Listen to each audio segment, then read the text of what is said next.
But on every top of an Indian temple, still today, you have a vimana. Some of the vimanas look like today's UFOs. They had the shape round or elliptic. Other vimanas had another form. But still on top of the Indian temple is a vimana. And the vimana was one of the flying machines of the Hindu gods.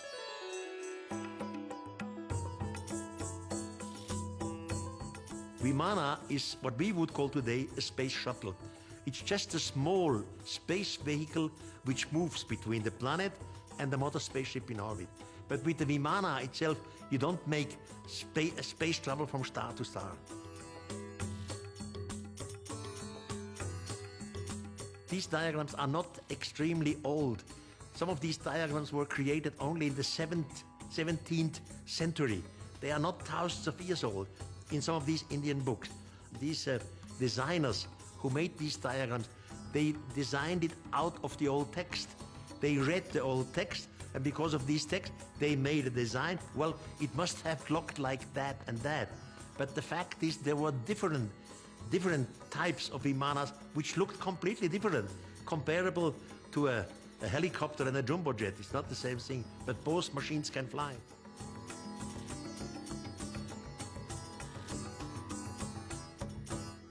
The idea of chariots of the gods has come in the Bible with the prophet Ezekiel. But the prophet Ezekiel, again, you can compare to Indian chariots. You know, what the Indian gods were flying in chariots.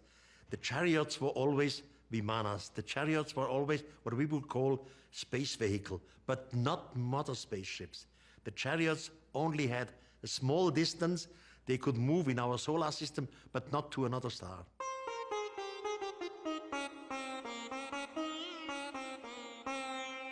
These Indian descriptions about flying machines are not just fantasy, are not just allegories. No, they were real because the humans saw them and whole groups of humans saw them and then described what they saw. They described that one of the gods descended with the Vimana and the humans, hundreds of it, were watching them. They described that some of these Vimanas had wheels and others had no wheels. They described the noise which the Vimanas made. At least some of the Vimanas made noise. Others were quiet. So all this we have descriptions. Descriptions handed down and written by humans. Just read the book Drona Parva. It's full of these flying machines of ancient India. Professor Dr. Kanjilal, who is the Sanskrit professor of the Sanskrit College in Calcutta, a brilliant man, he has, in our modern time, translated some of these Indian Vedas in a special book with the name Flying Machine in Ancient India. And this is a proper scientific work. It's like in the Bible, for example. In the Bible, you have Moses, first book of Moses, chapter 3, then verse number 27. The translation of Professor Dr. Kanjilal is the same thing. He writes, such Veda, chapter XY, verse XY, and so on. It's a scientific work.